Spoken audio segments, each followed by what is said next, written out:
പ്രമേഹം എന്ന് പറയുന്നത് ഇന്ന് ചെറുപ്പക്കാരിൽ തന്നെ അധികമായി കാണുന്ന ഒരു കണ്ടീഷനാണ്. എത്രത്തോളം നമ്മൾ മരുന്ന് കഴിച്ചാലും അത്രയും അതിലും അധികമായിട്ട് പ്രാധാന്യം അതിന് ഡയറ്റിൽ വ്യായാമത്തിലൊക്കെയാണ്. നമ്മൾ പല പേഷ്യൻസിനോടും ഇതിനെക്കുറിച്ച് ഡിസ്കസ് ചെയ്താലും അവർ പറയാറുണ്ട് അവർക്ക് ഒരു ബിസി ലൈഫിൽ ഇതൊന്നും സമയം കിട്ടുന്നില്ല. എത്ര ബിസി ആണെങ്കിലും നമ്മുടെ ആരോഗ്യത്തിന് വേണ്ടിയിട്ട് മാറ്റി വെക്കണം, അല്ലെങ്കിൽ ആരോഗ്യം ശ്രദ്ധിക്കാൻ വേണ്ടി നമ്മൾ കൂടുതൽ അല്ലെങ്കിൽ ഒരു ഡയബറ്റീസ് ഒക്കെ തടയാൻ വേണ്ടി നമ്മൾ നോക്കേണ്ട 6 പോയിന്റാണ് നമ്മൾ ഡിസ്കസ് ചെയ്യുന്നത്. ഞാൻ ഡോക്ടർ പ്രിയ, Q1B ഹെൽത്ത് കെയറിലെ മെഡിക്കൽ ഓഫീസറാണ്.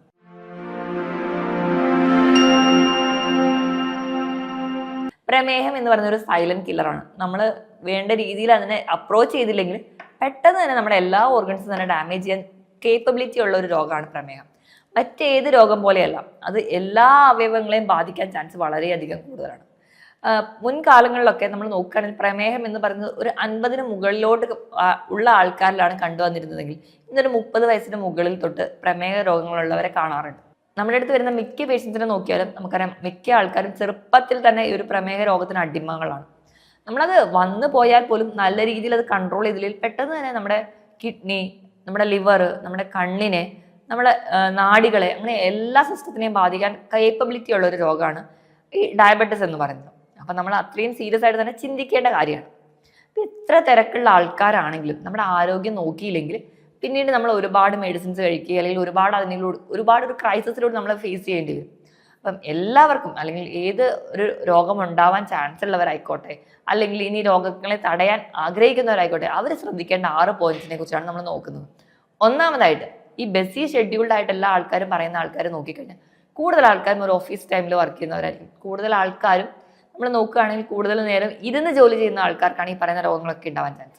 ഇരുന്ന് ജോലി ചെയ്യുമ്പോൾ ഈ രോഗങ്ങൾ ഉണ്ടാവാനുള്ള ഒരു ബേസിക് കാരണം, ഇരുന്ന് ജോലി ചെയ്യുന്നവർക്ക് യാതൊരുവിധ വ്യായാമം ഇല്ലാത്തത് കൊണ്ട് തന്നെ, ബോഡി മൂവ്മെന്റ്സ് ഒന്നും ഇല്ലാത്തത് കൊണ്ട് തന്നെ ബോഡി വെയിറ്റ് പെട്ടെന്ന് കൂടും. ബോഡി വെയിറ്റ് കൂടി കഴിഞ്ഞ് കഴിഞ്ഞാൽ ഇൻസുലിൻ റെസിസ്റ്റൻസ് എന്ന് പറയുന്നൊരു കണ്ടീഷൻ പെട്ടെന്ന് വരികയും, ഇൻസുലിൻ റെസിസ്റ്റൻസ് വന്നു കഴിഞ്ഞാൽ ടൈപ്പ് 2 ഡയബറ്റീസ് ആയി. അമിതവണ്ണത്തിനോടൊപ്പം ടൈപ്പ് 2 ഡയബറ്റീസ് ഉണ്ട്. അതോടൊപ്പം തന്നെ ഉയർന്ന രക്തസമ്മർദ്ദമുണ്ട്. കൊളസ്ട്രോൾ ലെവൽ കൂടുതലാണെങ്കിൽ പിന്നീട് അടുത്തൊരു സ്റ്റേജിലോട്ട് കിടക്കും. അങ്ങനെ മെറ്റബോളിക് സിൻഡ്രോം ആയി. അപ്പൊ കണ്ടിന്യൂസ് ആയിട്ട് ഇരുന്ന് ജോലി ചെയ്യുന്നുണ്ട്. 8-9 മണിക്കൂർ ഇരുന്ന് കണ്ടിന്യൂസ് ആയിട്ട് ജോലി ചെയ്യുന്ന ആൾക്കാർ നമ്മുടെ ഇടയിൽ കാണാനുണ്ട്. ചിലപ്പോൾ ഇവർക്ക് തന്നെ ഒരാഴ്ച നൈറ്റ് ഷിഫ്റ്റ് ആയിരിക്കും, അടുത്തൊരാഴ്ച ഡേ ഷിഫ്റ്റ് ആയിരിക്കും. ഇങ്ങനെ ഷിഫ്റ്റുകൾ മാറി മാറി വരുന്ന ആൾക്കാരുണ്ടാവും. ഇങ്ങനെ വരുന്ന സമയത്ത് നമ്മുടെ ബോഡിക്ക് തന്നെ ഒരു കറക്റ്റ് ആയിട്ടുള്ള ഒരു റിതം ഉണ്ടാവില്ല.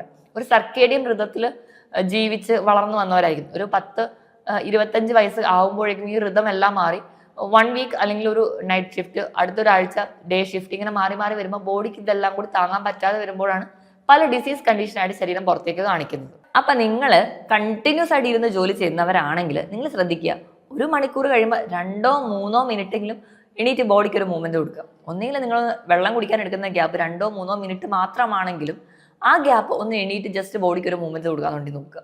ഇനി അല്ലെങ്കിൽ ഒന്ന് വാഷ്റൂമിൽ പോവുക. 1 മണിക്കൂറിനിടയിൽ എന്തെങ്കിലും തരത്തിലുള്ള ഒരു ബോഡി മൂവ്മെന്റ്സ് കൊടുക്കുന്നത് ഒരു പരിധി വരെ ഇതിനോടുള്ള ഒരു ടെൻഡൻസി കുറയ്ക്കാൻ സഹായിക്കും. ഇനി ഇത് മാത്രമല്ല, ഇനി നിങ്ങൾ പല ആൾക്കാരും പറയാറുണ്ട്, രാവിലെ ജോലിക്ക് കയറുന്നതിന് മുൻപ് ഞാൻ നല്ല രീതിയിൽ വർക്കൗട്ട് ചെയ്യുന്നുണ്ട്, ഞാൻ നല്ല രീതിയിൽ വ്യായാമം ചെയ്യുന്നവരാണ്, എന്നിട്ടും എനിക്ക് എങ്ങനെ ഈ അസുഖമൊക്കെ വന്നു? നിങ്ങൾ കറക്റ്റായിട്ട് എക്സസൈസ് ചെയ്യുന്നവരായിക്കോട്ടെ, പക്ഷെ കണ്ടിന്യൂസ് ആയിട്ട് 8-9 മണിക്കൂർ ഇരിക്കുന്ന സമയത്ത് നമുക്ക് പല രീതിയിൽ ഉണ്ടാവുന്ന ഇൻഫ്ലമേഷൻസ് ശരീരത്തിൽ ഉണ്ടാവുന്നുണ്ട്. അതിൻ്റെ ഭാഗമായിട്ട് നമുക്ക് ആദ്യം കുടവയർ വരുന്നുണ്ട്. കുടവയർ വന്ന് ദഹന പ്രശ്നങ്ങളൊക്കെ തുടങ്ങും. അത് ഫാറ്റി ലിവർ ആവുന്നുണ്ട്. ഇൻസുലിനിൽ മൊത്തത്തിൽ ഒരു ഇൻകംപ്ലീറ്റ്നെസ്, അല്ലെങ്കിൽ ഇൻസുലിനിൽ മൊത്തം ഒരു റെസിസ്റ്റൻസ് വരും. സ്ത്രീകളിലെ PCOD അല്ലെങ്കിൽ അങ്ങനെ ഉണ്ടാവുന്ന ഡിസീസസ് ആവും. അല്ലെങ്കിൽ നമുക്ക് മറ്റ് ഫാറ്റി ലിവറിനോട് ചേർന്ന് തന്നെ ടൈപ്പ് 2 ഡയബറ്റീസ്, മറ്റേ പാങ്ക്രിയാസ് ഡിസോർഡേഴ്സ്, ഇങ്ങനെയൊക്കെ ആയിട്ട് പ്രസന്റ് ചെയ്യുന്നതാണ്. അപ്പൊ ഇരുന്ന് ജോലി ചെയ്യുന്നവർ എന്തായാലും 1 മണിക്കൂറിൽ ഒരു ബ്രേക്ക് എടുക്കുക. ആ ഒരു ടൈമിൽ വെള്ളം കുടിക്കാൻ വേണ്ടിയിട്ട് ഒന്ന് ജസ്റ്റ് ഒരു ബോഡി മൂവ്മെന്റ്സ് കൊടുക്കുന്നുണ്ടെന്ന് ഉറപ്പുവരുത്തുക. രണ്ടാമതായിട്ട് ശ്രദ്ധിക്കേണ്ട ഫാക്ടർ ഉറക്കമാണ്. നിങ്ങൾ 6 മുതൽ 7 മണിക്കൂറെങ്കിലും കൃത്യമായിട്ട് ഉറങ്ങുന്നുണ്ടെന്ന് ഉറപ്പുവരുത്തുക. ഉറക്കം വളരെ ഇമ്പോർട്ടൻ്റ് ആണ്. നമ്മുടെ ശരീരത്തിൽ നടക്കുന്ന പകൽ നമ്മൾ കഴിക്കുന്ന ഭക്ഷണത്തിൻ്റെ ആയിക്കോട്ടെ, നമ്മുടെ ശരീരത്തിൽ നമ്മുടെ ഓരോ കോശങ്ങൾക്ക് ഉണ്ടാകുന്ന ഡാമേജ് ഒക്കെ റിപ്പയർ ചെയ്യാം. നമ്മുടെ അവയവങ്ങൾക്കൊക്കെ ഒരു റെസ്റ്റ് എന്ന് പറയുന്നത് ഉറങ്ങുന്ന സമയമാണ്. ഇത്രയും നേരം നമ്മൾ ഉറങ്ങിയാൽ മാത്രമേ നമ്മുടെ ശരീരത്തിൽ ഉണ്ടാകുന്ന ഇൻഫ്ലമേഷൻസ് ഒക്കെ നമുക്ക് കുറയ്ക്കാൻ പറ്റുള്ളൂ. ഈ ഇൻഫ്ലമേഷൻസ് കുറയ്ക്കുകയാണെങ്കിൽ അതിൻ്റെ ഭാഗമായിട്ട് നമ്മുടെ ബോഡി കുറച്ചും കൂടെ ഹാപ്പി ആയിട്ട് ഹെൽത്തി ആയിട്ട് ഇരിക്കാൻ പറ്റും. അപ്പോൾ കൃത്യമായിട്ട് ഉറക്കം ഉണ്ടെന്ന് ഉറപ്പുവരുത്തുക. എന്തെങ്കിലും തരത്തിലുള്ള ഉറക്കക്കുറവുള്ളവരാണെങ്കിൽ നിങ്ങൾ അതിന് വേണ്ടി ഒരു ഡോക്ടറെ കാണിക്കുക. നമ്മൾ ഒരുപാട് ടിപ്സുകൾ ഫോളോ ചെയ്താലും ഉറക്കം ചിലപ്പോൾ കറക്റ്റ് ആയിക്കോണമെന്നില്ല. ചില മിനറൽസിൻ്റെയോ വൈറ്റമിൻസിൻ്റെയോ ഒരു കുറവ് മൂലവും നമുക്ക് ഉറക്കക്കുറവ് വരാം. അങ്ങനെ എന്തെങ്കിലും ഉണ്ടെങ്കിൽ ഡോക്ടറെ കാണിച്ച് കറക്റ്റായിട്ട് മെഡിസിൻസ് എടുക്കുക, അല്ലെങ്കിൽ സപ്ലിമെന്റ്സ് എടുക്കുക. ഇനി അതോടൊപ്പം തന്നെ ഉറക്കം കറക്റ്റായിട്ട് കിട്ടാൻ വേണ്ടിയിട്ട് മാക്സിമം ഗാഡ്ജറ്റ്സിന്റെ ഉപയോഗം ഒരു ഉറങ്ങാൻ തീരുമാനിച്ചതിന് ഒരു 2 മണിക്കൂർ മുൻപെങ്കിലും ഒഴിവാക്കുക. അതുപോലെ തന്നെ രാത്രി ഉറക്കം കിട്ടുന്നില്ലെങ്കിൽ നമ്മൾ കിടക്കുന്നതിന് ഒരു അരമണിക്കൂർ മുമ്പെങ്കിലും ഒരു ചെറിയ ഗ്ലാസ് പാല് കുടിക്കാൻ വേണ്ടി ശ്രദ്ധിക്കുക. ഈവനിങ്ങിൽ ഒരു അരമണിക്കൂർ നടക്കാൻ പോകാൻ വേണ്ടി ശ്രദ്ധിക്കുക. കുറച്ചും കൂടി ഒരു മെഡിറ്റേഷൻസ്, യോഗ പോലെയുള്ള തെറാപ്പികൾ ഫോളോ ചെയ്യുക. അത് നമുക്ക് കുറച്ചും കൂടി ഒരു ഉറക്കം കിട്ടാനും കുറച്ചുകൂടെ സ്ട്രെസ് ഫ്രീ ആവാനും സഹായിക്കും. മൂന്നാമത്തെ കാര്യം എന്ന് പറഞ്ഞാൽ നിങ്ങൾ ശ്രദ്ധിക്കേണ്ടത് പുകവലി പോലെയുള്ള ശീലമുള്ളവരാണെങ്കിൽ അത് കംപ്ലീറ്റ്ലി സ്റ്റോപ്പ് ചെയ്യുക.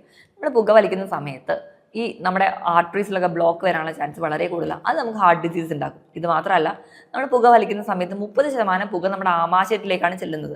ഇത് നമ്മുടെ ഡൈജഷനെ ബാധിക്കും. ഡൈജഷനെ ബാധിക്കുന്നതിന്റെ ഭാഗമായിട്ട് പിന്നീട് നമുക്ക് ഗ്യാസ്ട്രിക് റിലേറ്റഡ് ആയിട്ടുള്ള ക്യാൻസറും അതുപോലെ തന്നെ ഗ്യാസ്ട്രിക് റിലേറ്റഡ് ആയിട്ടുള്ള അസുഖങ്ങൾ ഉണ്ടാവാനുള്ള ചാൻസ് കൂടുതലാണ്. എപ്പോഴാണോ നമ്മുടെ ദഹനം കറക്റ്റായിട്ട് നടക്കാത്തത് അന്നാണ് നമ്മളൊരു രോഗിയായി മാറുന്നത്. ഈ പറയുന്ന പോലെ തന്നെ നമ്മുടെ ദഹനം കറക്റ്റല്ല, നമ്മൾ കഴിക്കുന്ന ഭക്ഷണം കറക്റ്റായിട്ട് ദഹിക്കാത്ത പക്ഷം അത് നമുക്ക് ഇൻസുലിൻ ലെവലിലും ചെറിയ ചെറിയ വേരിയേഷൻസ് ഉണ്ടാവും. നമ്മുടെ പാൻക്രിയാസ് ഗ്രന്ഥിനെ ബാധിക്കാം. അതിന്റെ ഭാഗമായിട്ട് നമുക്കൊരു ഡയബറ്റീസ് രോഗിയായിട്ട് മാറാം. കംപ്ലീറ്റ് ആയിട്ട് പുകവലി നിർത്തുക. ഇനി മദ്യപിക്കുന്ന ആൾക്കാരാണ് എങ്കിൽ എനിക്ക് പറയാനുള്ളത്, മദ്യപാനം അത്ര ഹെൽത്ത് വൈസ് നോക്കുകയാണെങ്കിൽ ഓക്കെ, അല്ലെങ്കിൽ ഒക്കേഷണൽ ഡ്രിങ്കിങ് നമുക്ക് ഓക്കെ പറയാം. പക്ഷെ നിങ്ങൾ എല്ലാ ദിവസവും മദ്യപിക്കുന്ന ശീലമുള്ളവരാണെങ്കിൽ അത് കുറച്ചുകൊണ്ട് വരിക. മാസത്തിൽ 1 അല്ലെങ്കിൽ 2 തവണയൊക്കെ ആണെങ്കിൽ അങ്ങനെ പതിയെ പതിയെ കുറച്ചുകൊണ്ട് വരാൻ വേണ്ടി നോക്കുക. എന്നിട്ട് കംപ്ലീറ്റ്ലി സ്റ്റോപ്പ് ചെയ്യാൻ വേണ്ടി നോക്കുക. എപ്പോഴും പുകവലി മദ്യപാനം കൂടെ കമ്പയർ ചെയ്യുന്ന സമയത്ത് എൻ്റെ ഒരു പേഴ്സണൽ ഒപ്പീനിയൻ ആയിട്ട് എപ്പോഴും ആദ്യം സ്റ്റോപ്പ് ചെയ്യേണ്ടത് പുകവലി തന്നെയാണ്. അപ്പോൾ അത് സ്റ്റോപ്പ് ചെയ്താലും ഒരു പരിധി വരെ നമ്മുടെ രക്തക്കുഴലിൻ്റെ ആരോഗ്യം മെച്ചപ്പെടുത്താം. രക്തക്കുഴലിൻ്റെ ആരോഗ്യം മെച്ചപ്പെടുത്തി കഴിഞ്ഞാൽ നമ്മൾ കഴിച്ച ഭക്ഷണത്തിൽ കറക്റ്റായിട്ട് ദഹനം നടക്കും, കറക്റ്റായിട്ട് അബ്സോർപ്ഷൻ നടക്കും. ഈ പ്രശ്നങ്ങളെല്ലാം കംപ്ലീറ്റ്ലി മാറ്റാൻ പറ്റും. നമ്മൾ കുറച്ചുകൂടെ ഹെൽത്തി ആയിട്ട് ഇരിക്കാനും പറ്റും. അതുകൊണ്ട് ഈ ശീലം കംപ്ലീറ്റ്ലി സ്റ്റോപ്പ് ചെയ്യുക. 4ാമത്തെ കാരണം നമ്മുടെ ഭക്ഷണമാണ്. അപ്പോൾ നമ്മുടെ പ്രമേഹത്തിനെ നിയന്ത്രിക്കണമെങ്കിൽ നമ്മുടെ ഭക്ഷണത്തിൽ ഇമ്പോർട്ടൻസ് കൊടുക്കണം. അപ്പോൾ എന്തൊക്കെ തരത്തിലുള്ള ഭക്ഷണങ്ങളാണ് പ്രമേഹ രോഗികൾ കഴിക്കാൻ പറ്റില്ല, എന്തൊക്കെ കഴിക്കണം എന്നുള്ളതിനേക്കാളും ഏറ്റവും പ്രധാനം നമ്മൾ എപ്പോഴാണ് കഴിക്കുന്നത്, നമ്മൾ കഴിക്കുന്നതിൻ്റെ അളവ് പ്രാധാന്യമാണ്, നമ്മൾ കഴിക്കുന്നതിൻ്റെ സ്പീഡ് വരെ പ്രാധാന്യമാണ്. നമ്മൾ എപ്പോഴും ഒരു പ്രമേഹ രോഗി ഭക്ഷണം ഒരു 4-5 തവണയായി ചെറിയ ചെറിയ അളവിൽ ഡിവൈഡ് ചെയ്ത് കഴിക്കാൻ വേണ്ടി ശ്രദ്ധിക്കുക. കഴിക്കുന്ന ഭക്ഷണം ഹെൽത്തി ആണെന്ന് ഉറപ്പുവരുത്തുക. ഹെൽത്തി ആണെന്ന് പറഞ്ഞു കഴിഞ്ഞാൽ അന്നജത്തിൻ്റെ അളവ് നല്ല രീതിയിൽ കുറയ്ക്കുക. പകരം ഭക്ഷണത്തിൽ പ്രോട്ടീൻ കൂട്ടുക, ഫൈബർ കൂട്ടുക, അതുപോലെ തന്നെ ഹെൽത്തി ഫാറ്റ്, നല്ല കൊഴുപ്പുകൾ കൂടി ഇൻക്ലൂഡ് ചെയ്യാം. പ്രോട്ടീനായിട്ട് നമുക്ക് വേണമെങ്കിൽ മത്സ്യം, മാംസം, ധാന്യങ്ങളൊക്കെ ഡിപ്പെൻഡ് ചെയ്യാം. ഇനി ഫൈബറിനായിട്ട് പച്ചക്കറികൾ ഡിപ്പെൻഡ് ചെയ്യാം. പഴവർഗ്ഗങ്ങൾ കഴിക്കുമ്പോൾ ലോ ഗ്ലൈസീമിക് ഇൻഡെക്സും ധാരാളമായിട്ട് ഫൈബറും അടങ്ങിയിട്ടുള്ള ഫ്രൂട്ട്സ് ഇൻക്ലൂഡ് ചെയ്യാം. ഇനി ഇതോടൊപ്പം തന്നെ നമ്മൾ കഴിക്കുന്ന ഭക്ഷണം നല്ല രീതിയിൽ ചവച്ചരച്ച് കഴിക്കാൻ വേണ്ടി നോക്കുക. നമ്മൾ നല്ല രീതിയിൽ ചവച്ചരച്ച് കഴിക്കുന്ന സമയത്ത് ദഹനം കുറച്ചുകൂടി ഈസി ആയിട്ട് നടക്കും. ദഹനം ക്ലിയർ ആണെങ്കിൽ ഗ്ലൂക്കോസിന്റെ അബ്സോർപ്ഷൻ നമ്മുടെ ശരീരത്തിന് വേണ്ട അളവിൽ മാത്രമേ അബ്സോർബ് ചെയ്യുള്ളൂ. ഷുഗർ ലെവൽ സ്പൈക്ക് ചെയ്ത് പോവില്ല. അതൊരു മോഡറേറ്റ് ലെവലിൽ നിയന്ത്രിച്ചുകൊണ്ട് പോകാൻ പറ്റും. അതുവഴി നമുക്കൊരു പരിധി വരെ ഇൻസുലിൻ റെസിസ്റ്റൻസ് കുറയ്ക്കാം, ഇൻസുലിൻ സെൻസിറ്റിവിറ്റി കൂട്ടാം, ടൈപ്പ് 2 ഡയബറ്റീസിന് ഒരു പരിധി വരെ നമുക്ക് കുറയ്ക്കാനും പറ്റും. അപ്പം നിങ്ങൾ കഴിക്കേണ്ട ഭക്ഷണം എന്താണെന്ന് കൃത്യമായിട്ട് ഒരു ഡോക്ടറുടെ നിർദ്ദേശപ്രകാരം അല്ലെങ്കിൽ ഒരു ഡയറ്റീഷ്യനെയോ ന്യൂട്രീഷനിസ്റ്റിന്റെ അഡ്വൈസ് പ്രകാരം മാത്രം കൃത്യമായ ഒരു ഡയറ്റ് തന്നെ ഫോളോ ചെയ്യുക. ഇനി അതോടൊപ്പം തന്നെ ഇന്റർമീഡിയറ്റ് ഫാസ്റ്റിംഗ് കൂടി ഫോളോ ചെയ്യുന്ന ഒരു പരിധി വരെ പ്രമേഹ രോഗ സാധ്യത കുറയ്ക്കാൻ പറ്റും. അതിനായിട്ട് രാത്രിത്തെ ഡിന്നർ നേരത്തെ കഴിക്കുക. ഒരു 7 മണിക്കെങ്കിലും സ്റ്റോപ്പ് ചെയ്യുക.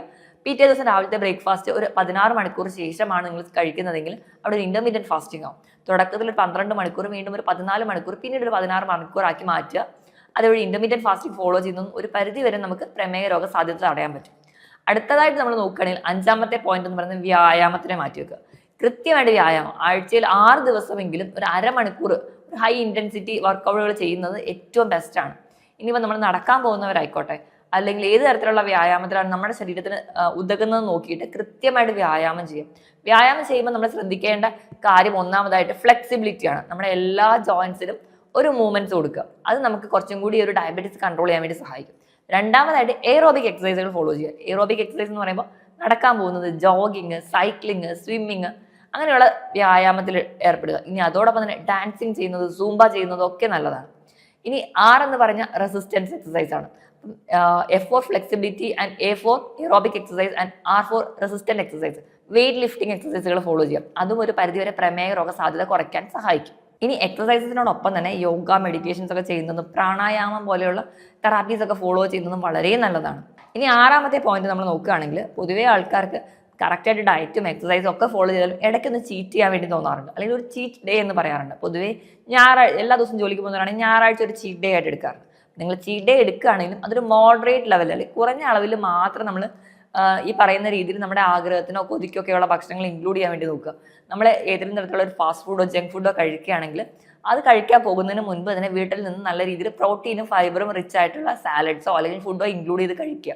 അത് കഴിഞ്ഞ് നമ്മൾ കഴിക്കാൻ പോകുമ്പോൾ ആ ഒരു ജങ്ക് ഫുഡിന്റെ അളവ് കുറച്ച് കുറവായിരിക്കും, പക്ഷെ നമ്മുടെ ആഗ്രഹത്തിന് കഴിക്കാനും പറ്റും. ആ ഒരു രീതിയിൽ ബാലൻസ് ചെയ്ത് കഴിക്കുന്നത് ഒരു പരിധി വരെ നമുക്ക് ഈ ഡയബറ്റീസോ അല്ലെങ്കിൽ മറ്റ് പല ജീവിതശൈലി രോഗങ്ങളെയും തടയാൻ പറ്റും. അപ്പം ഞാൻ ഈ പറഞ്ഞ 6 പോയിന്റ്സ് നിങ്ങളൊരു 20 വയസ്സാകുമ്പോൾ തൊട്ട് തന്നെ കൃത്യമായിട്ട് ഫോളോ ചെയ്യുകയാണെങ്കിൽ നിങ്ങൾക്ക് ഉറപ്പായിട്ടും പ്രമേഹ രോഗം അതുപോലെ തന്നെ ഉണ്ടാകുന്ന മറ്റ് പല ജീവിതശൈലി രോഗങ്ങളെയും ഒരു പരിധി വരെ കുറച്ചോണ്ട് വരാനോ അല്ലെങ്കിൽ അതിന്റെ തീവ്രത കുറയ്ക്കാനോ സഹായിക്കും. ഞാൻ ഈ പറഞ്ഞ കാര്യത്തിൽ എന്തെങ്കിലും ഡൗട്ട് ഉണ്ടെങ്കിൽ താഴെ കാണുന്ന നമ്പറിൽ കോൺടാക്ട് ചെയ്യുക. മറ്റൊരു ഹെൽത്ത് ടോപ്പിക്കുമായിട്ട് വീണ്ടും കാണുന്നത് വരെ നന്ദി.